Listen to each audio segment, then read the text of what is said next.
Got it. All right. Verse 3. Through faith we understand that the words were framed by the word of the Most High. The worlds were framed by the word of the Most High, so that things which are seen were not made of things which do appear. All right? That's faith.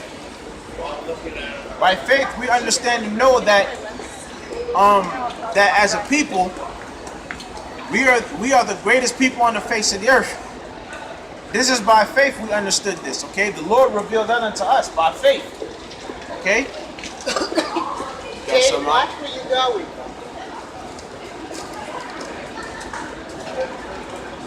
And so it is by faith that we're out here making ourselves that living sacrifice, okay? This is what we're doing by faith. The faith that we will be saved up out of this setup, man. Faith that we are part of that elect, man. That we will not taste death. Which really and truly, there really is no such thing as death in the definition that's given to us. But that's really, you know what I mean, what it is though. For those that don't understand, we're looking not to taste death. This is what we're doing.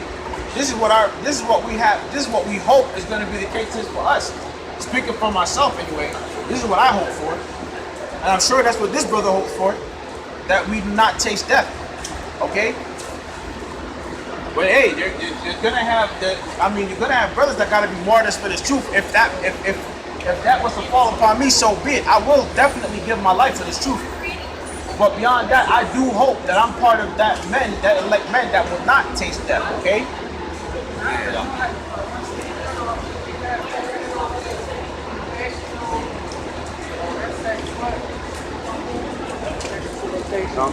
Walking in. I pulled the scripture. Oh, Job chapter 8, verse 8. Get to that.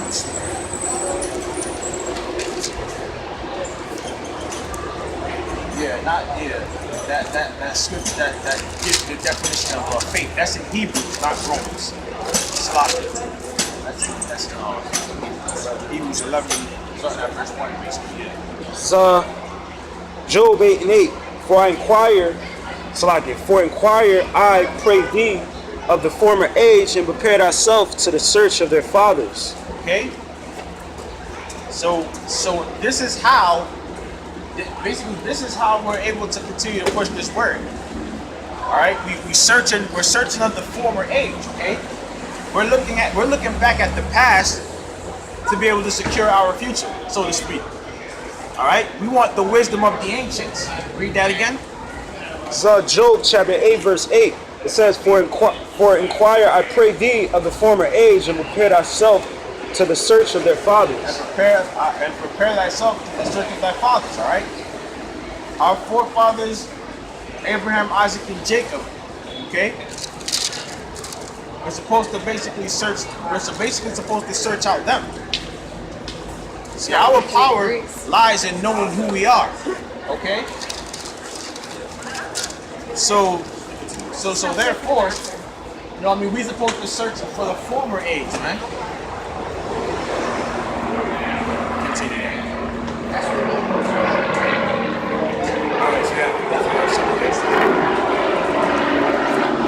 What up, boy? Yeah, we're gonna fucking lie. There's do you have anything else? No, I mean, alright, this is just a precept of that, Papa says to go with the one I read. Oh, okay, yeah. It says, this Deuteronomy 4 and 32, Okay. For ask now of the days that are past, which were before thee, since the day that Yahawah created man upon earth, and ask from the other side of heaven unto the other, whether there has been any such thing as this great thing is, or have been heard like it.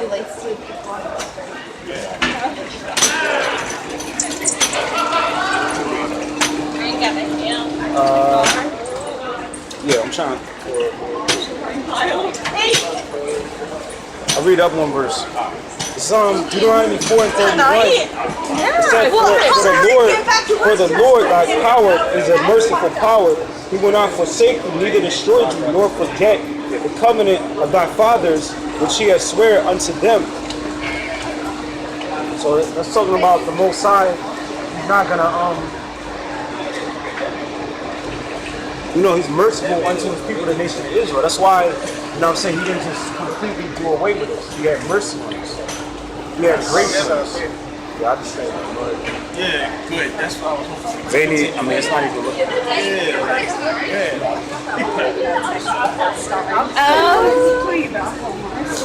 Oh, go ahead and read that again. It says, this is Deuteronomy 4 and 31. It says, for the Lord thy power is a merciful power. He will not forsake thee, neither destroy thee, nor forget the covenant of thy fathers, which he sware unto them. For ask now of the days that are past, which are before thee, since the day that Yahawah created man upon the earth, and ask from the other side of heaven unto the other, whether thou hast been any such thing as this great thing is, or have been heard like it. Do ever people hear the voice of the Most High speak out of the midst of the fire, as thou hast heard and lived? Or have Yahawah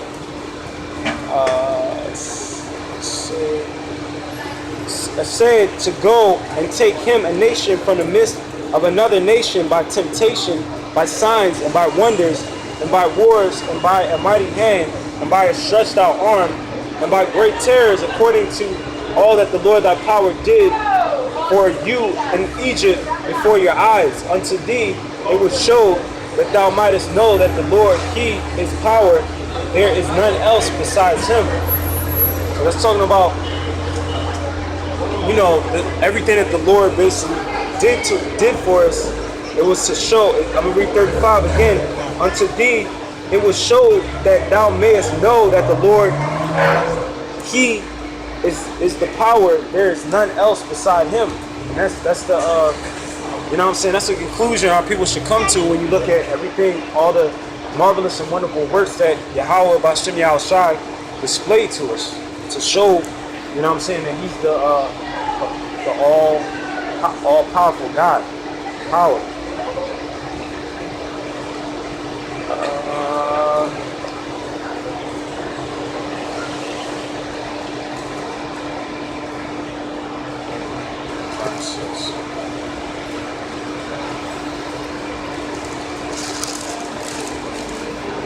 It's Proverbs chapter 9, verse 6.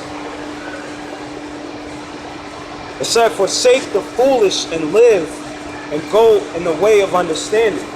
So, it says forsake the foolish and live. And what's some of the foolish things that our people's into? The prosperity doctrine, love everybody doctrine. These the black Christian church, these doctrines that they preach there. Islam or whatever.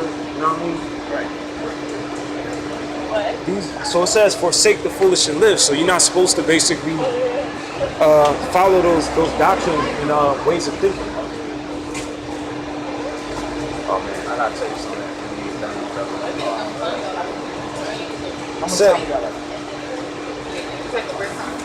Yeah, I'm definitely like 20.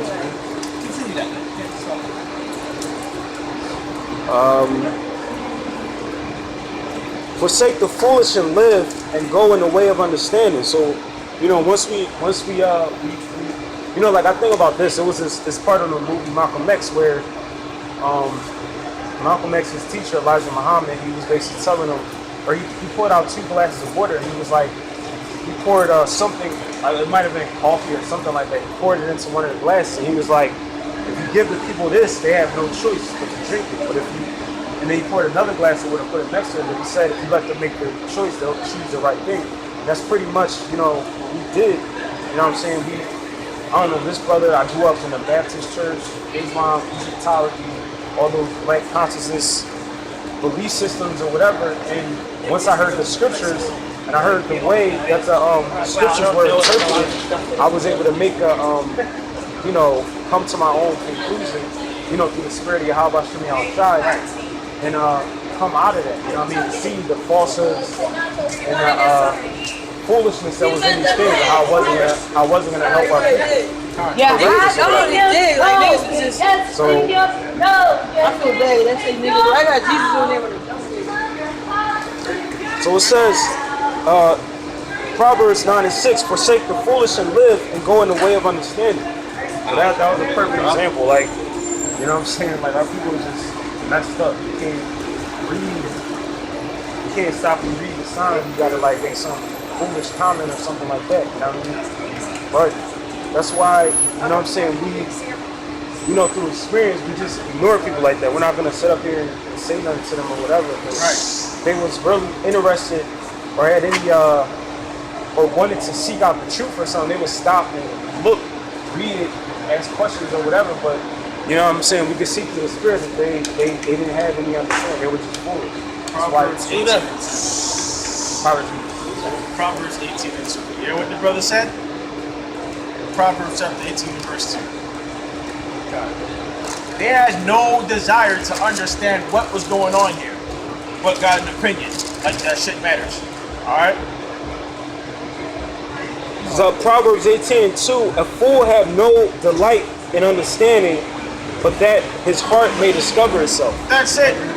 A fool hath no delight in understanding. A fool doesn't wish to learn anything beyond what the hell is in front of him. And even then, they still get that here wrong. on the right. Okay? A fool, read that again, please. It says, a fool have no delight in understanding, but that his heart may discover itself. That's about it. Okay, you got people that put so much faith in fucking DNA testing. Damn, I wonder who this guy was. Is that a relative of mine? Like the other apostle Tahar made a video. How far back does DNA trace your generation or something like that? Being as though people basically they go for paternity tests and DNA tests to see who they were in the past or who this, you know what I'm saying? Like, not who they were in the past, but who they're related to in the past. Because a lot of them are so damn stupid, they don't even care to understand reincarnation. You see what I'm saying? But read that one more time in Proverbs. One more time in Proverbs. Hold up.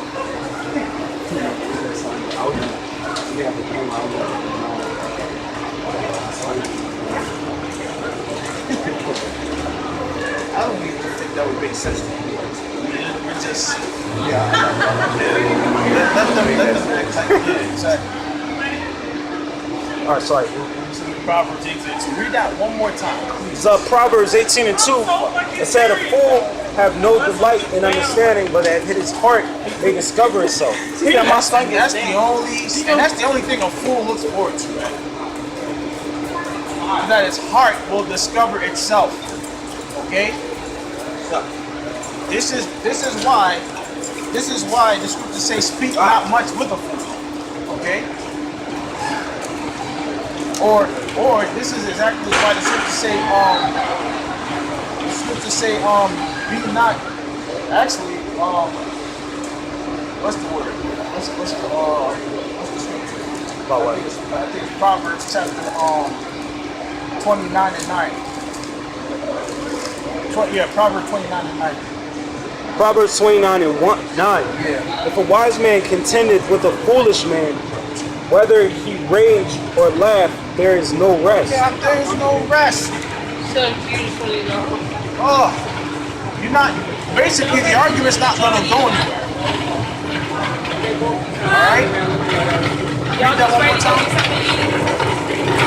It says in Proverbs 29 and 9. It says, a wise man contendeth with a foolish man, whether he rage or laugh, there is no rest. There is absolutely no rest. Okay.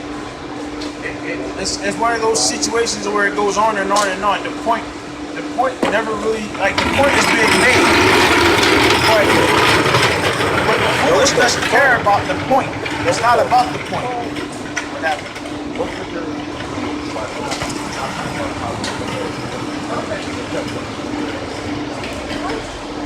That's something.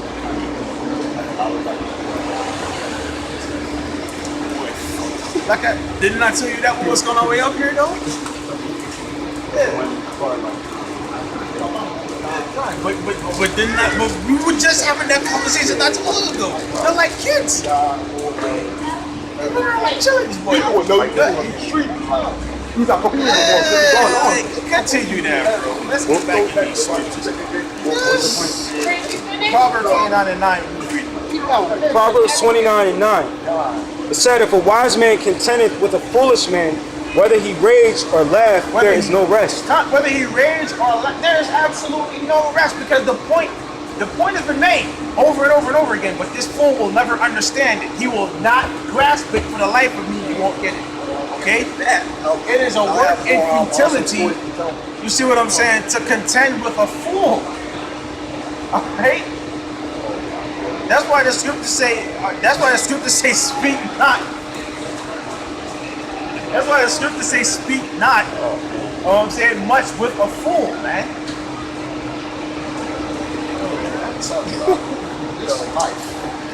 Yo, I can't wait to read this verse to the floor. I'm gonna be cracking. Yo, Lord, when we end up in them, we end up in one of those chariots, man. I'm gonna enjoy the day this place gets burnt to a smoldering nothingness, like just a straight fucking desert. This place is just continue on. The word American means bitter.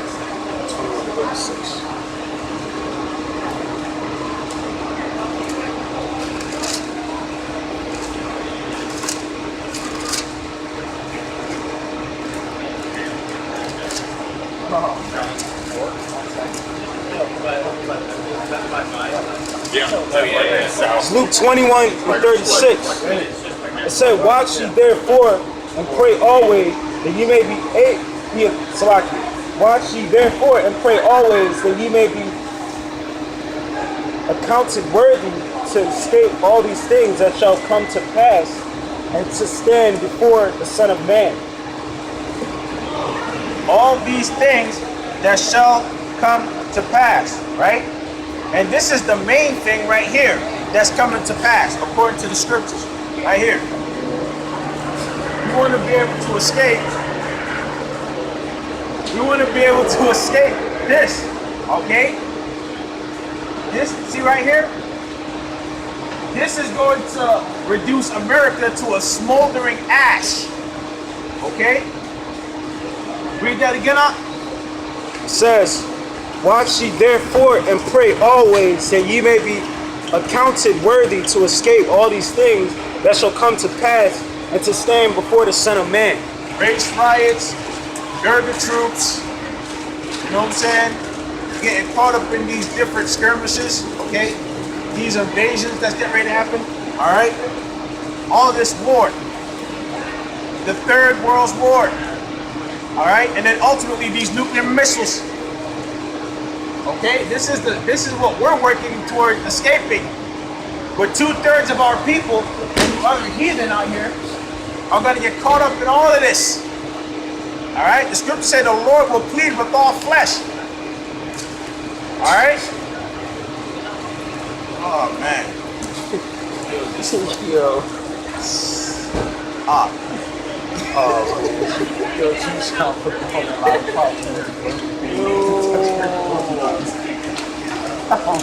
But I keep we had this, yo, they're like fucking kids. Yo, it never ever, yo. What's I keep forgetting the thing you would always say. It never fails. Oh my goodness. Yeah, she about to fucking fat John. Fucking down to like an hour. Yo, that shit worse than his in Lancaster. Okay, yo, that was like no frick. That is the truth, yo. That's what. Hey, but that just proves what I keep telling you, man. They don't have no time. Look at this shit. Where do you see that?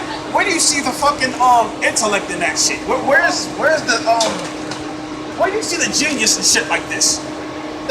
Where do you see that? Where do you see where do you see the conducive?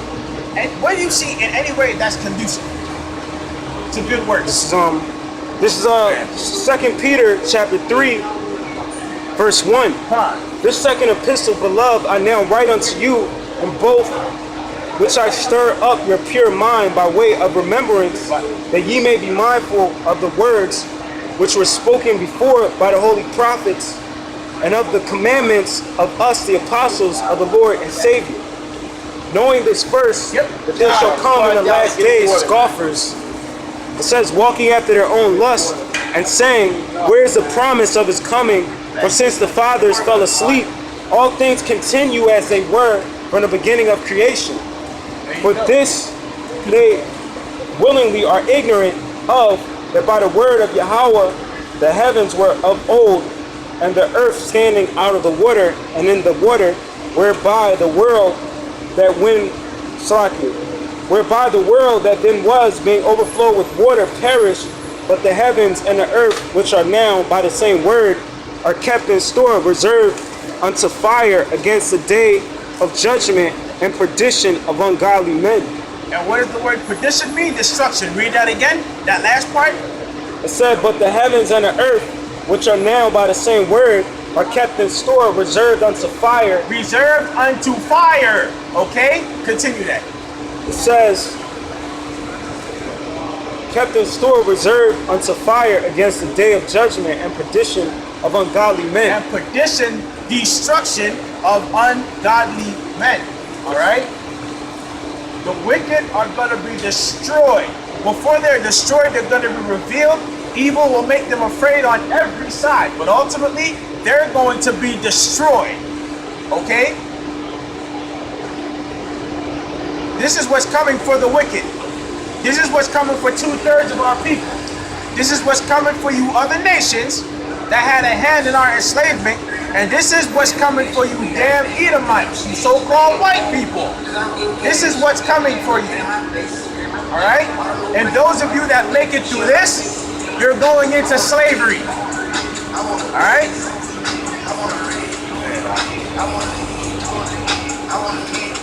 So, 2 Peter chapter 3, verse 8.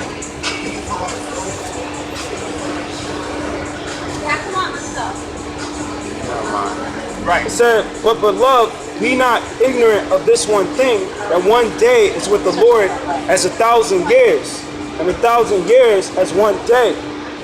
The Lord is not slack concerning his promise, as some men count slackness, but is long suffering to usward, not willing that any should perish, but that all should come unto repentance. And who is that all? Who is that all? Alright? Read that again. The Lord is not slack concerning his promise, as some men count slackness, but is long suffering to usward, not willing that any should perish, but that all should come to repentance. There you go. Okay? And again, that all, where's that all talking about? That's talking about the nation of Israel. Alright? That world that the Lord gave his life for, that's the world of Israel. Okay? His elect mainly. Get Matthew 24 and 22 out if you can. Rock shop. What's up, man? What? Matthew 24 and starting at 22.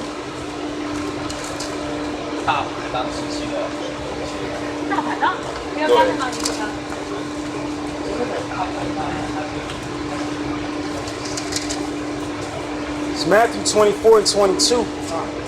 And except those days should be shortened, there should no flesh be saved. But for the elect's sake, those days shall be shortened. For the elect's sake, those days shall be shortened, okay? The Lord endureth all things for his elect's sake, okay? Continue that, if there's more.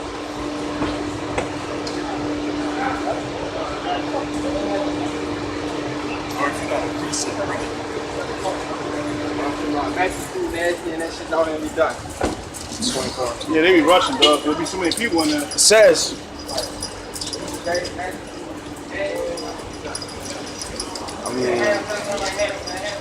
I mean, it was more what I was reading in 2 Peter. Oh, okay, good. Yeah. It says, it's 2 Peter 3 and 10. But the day of the Lord will come as a thief in the night, and in which the heavens shall pass away with a great noise, and the elements shall melt with fervent heat. The earth also and the works that are therein shall be burnt up. Seeing then that all these things shall be dissolved, what manner of person ought ye to be in all holy conversation and godliness? Yeah, so it's saying, seeing that all, so basically it's talking about the elements shall melt with fervent heat. And that's talking about the thermonuclear destruction of Babylon that we're always talking about or alluding to or hoping for. It says, looking forward and hastening unto the coming of the day of Yahawah, wherewith the heavens and the earth being on fire shall be dissolved, and the elements shall melt with fervent heat. Nevertheless, we according to his promise look for new heavens and new earth wherein dwelleth righteousness. And that's talking about, you know what I'm saying, the kingdom of heaven, because in order for the kingdom of heaven to happen, the America, which we know is Babylon the Great, according to the scriptures, it's got to be destroyed, it's got to be taken out because it's wicked. And according to the scriptures, it's got to be destroyed. It's the Esau and the other nations, they got to come out of rulership before the Israelites, which are the Most High, Yahawah's chosen people, come into power or rulership. Alright, so Babylon's going to have to be destroyed. It's not going to be no Balfour Declaration that's set up in the land of Israel, and that's going to be the kingdom of heaven. That's not true, because what's going to take place in the real kingdom of heaven is you're going to have the 613 laws that are going to be established and, you know, not broken, not compromised, and that's not what's going on right now. And his people, the true descendants of the biblical Israelites, are going to be in rulership or in power with a rulership mentality and integrity. 1 Corinthians chapter 15. This is 1 Corinthians chapter 15, starting at verse 53. But this corruptible must put on incorruptible, and this mortal must put on immortality. Verse 54. So when this corruptible shall have put on incorruptible, and this mortal shall have put on immortality, then shall be brought to pass the saying that is written, death is swallowed up in victory. Verse 55, O death, where is thy sting? O grave, where is thy victory? Okay, because and I brought that up because, like what the brother just got to saying, in order for the kingdom to be established, this devil got to be taken out of power. All right, this bastard got to be taken out of power. How did death come into the world? Okay, how did death come into the world? Through what? Through sin. Okay. And I can prove that. When Adam sinned, all right, death came into the world. We fell short of the glory. Okay? And what is the glory? The glory is to live forever. We all fell short of the glory of the Most High. We're supposed to live forever. But when Eve sinned and Adam went along with her, guess what? We fell short. Okay? That's how death entered into the world. What does the scripture say the wages of sin are? Death. What does the scripture say sin is? Transgression of the law. Alright? Some 2 Peter 3:14, it says, wherefore, beloved, seeing that ye look for such things, be diligent, that ye may be found of him in peace, without spot and blameless. That's right. Yeah, so, you know, we're supposed to be seeking out our salvation diligently. You know what I'm saying? So, you know, Lord's will, you know what I'm saying, me and his brother, you know what I'm saying, we started our course, you know what I'm saying, Lord's will, if it be the will of the Most High, we finish it, and we be, you know, endure everything until, you know, we be lifted up in the chariots to get out of here, you know what I'm saying. I mean, it's an honorable death to die, you know, doing the work or whatever, but I would like to, me personally, I would like to endure all that and to the end, you know what I'm saying, like the scriptures say. So, you know, with that, you know, we want to give all praises to Yahawah, Sham, Yahawashi, Kadash. Double honors to the elders and apostles of Great Millstone, and shalom to all the Akim out there laboring in the dispensation of the word of Yahawah Shem Yahawashi in true sincerity, keeping their garments into the end, and Shalom. Shalom.